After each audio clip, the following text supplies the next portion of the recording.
Olá, gente, tudo bem com vocês? Neste momento eu quero compartilhar com vocês uma palavra que nos traz uma profunda reflexão. É um texto bem conhecido, onde podemos extrair dele diversas lições. Por exemplo, abra sua Bíblia aí, você que quer acompanhar, em Atos dos Apóstolos, capítulo de número 3. É aquela famosa história lá do coxo da porta do templo Formosa, ou seja, o coxo que estava lá na porta do templo, que recebeu o milagre, que foi extremamente abençoado pela vida do apóstolo Pedro e do apóstolo João. Queridos, a Bíblia diz que esses dois apóstolos, que tiveram uma vida de confronto, de concorrência, de disputa, agora no capítulo 3 estão unidos, caminhando ao templo, indo juntos ao templo a buscar a Deus em oração. Quando nós estudamos a Bíblia, nós vamos perceber que esses dois apóstolos, havia entre eles uma disputa, uma concorrência.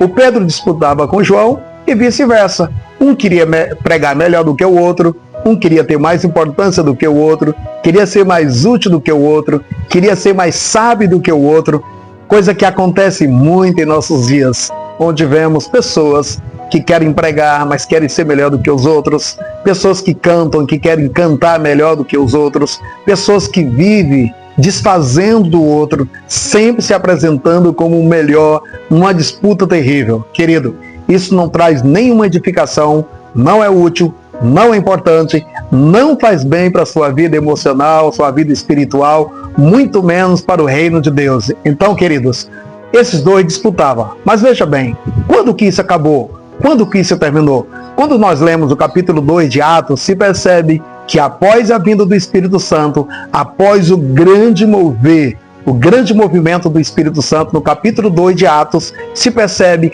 que a atitude dos dois, pós este evento, pós esse acontecimento, foi totalmente diferente. A vida deles é uma antes do Pentecoste, é outra pós-Pentecoste. Querido, quando você vê uma pessoa ou pessoas disputando entre si, uma querendo ser melhor que a outra, uma desfazendo da outra, não reconhecendo o trabalho da outra, essa pessoa ainda não tem Deus na vida. Essa pessoa ainda não conhece Deus de verdade.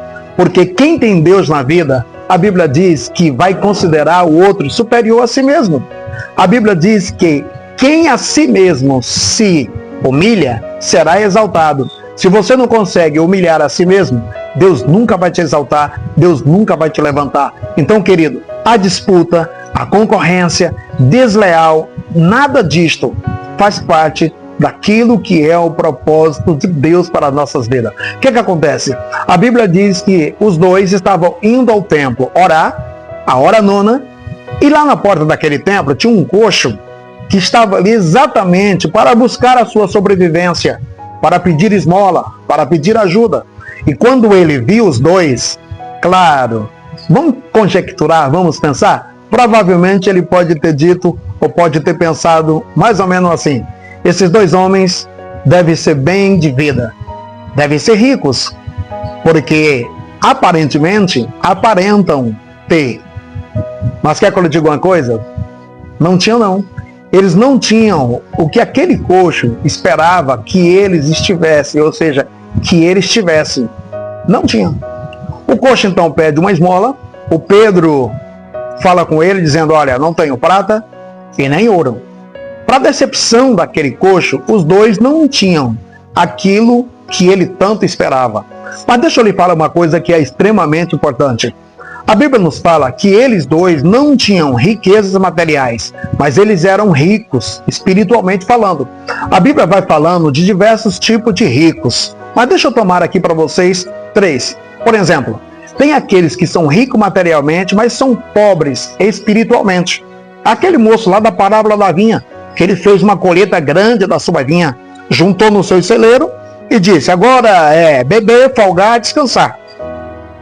Mas apareceu uma voz no seu inconsciente, uma voz lhe disse: louco, se essa noite te pedir a tua alma, o que tu tem, para quem será?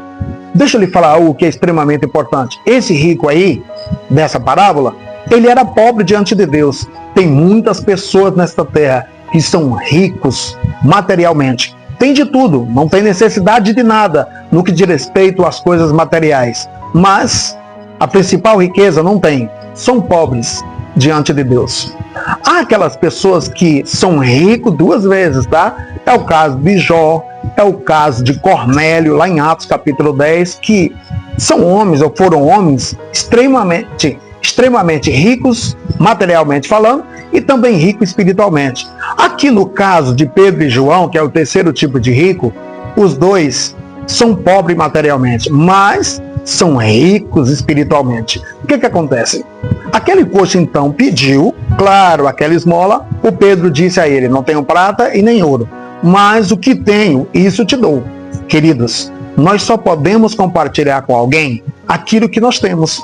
Quem tem alegria, vai compartilhar alegria. Quem tem paz, vai compartilhar paz. Quem tem bênção, vai compartilhar a bênção. Quem tem a graça de Deus, vai compartilhar a graça de Deus. Quem tem misericórdia, vai compartilhar a misericórdia. Quem tem maldade, vai compartilhar a maldade. Quem tem pobreza, vai compartilhar a pobreza. Quem tem miséria, vai compartilhar a miséria. Mas quem tem salvação, vai compartilhar a salvação.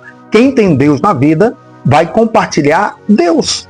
Veja bem, então Pedro diz assim: aquilo que tenho, isso eu vou te dar.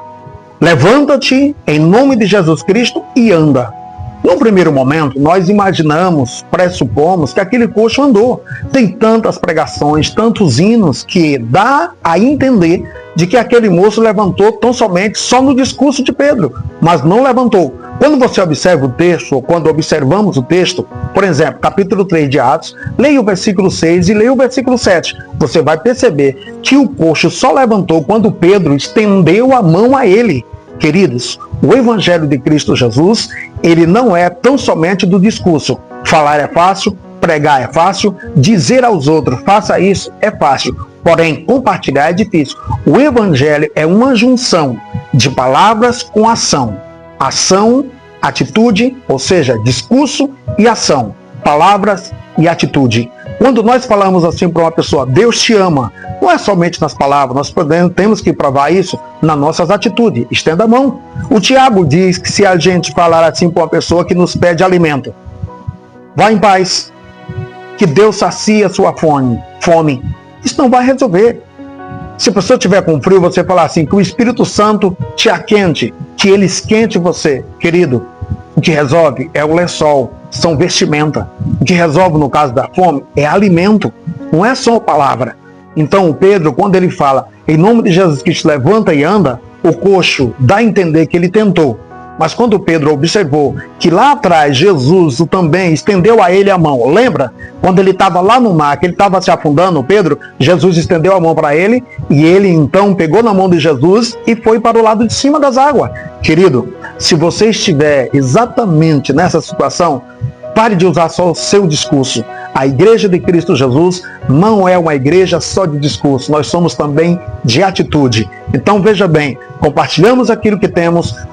No reino de Deus não é lugar de disputa, e aprenda a estender a mão. Queridos, fale, mas estenda a sua mão. A Igreja de Cristo Jesus e todos nós devemos ser pessoas de fala, que devemos sim pregar, falar, mas devemos também ter a atitude de ajudar e estender as mãos sobre as pessoas. Assim como Jesus fez com Pedro, ele colocou em prática, praticando na vida daquele coxo. Aquele coxo, então, ao pegar na mão de Pedro, primeiro, ouviu a palavra, segundo, recebeu o estender das mãos de Pedro, ele se levantou. Se você, se eu, se nós fizermos assim, todos os milagres vão acontecer para a glória de Deus. Deus vos abençoe em Cristo Jesus.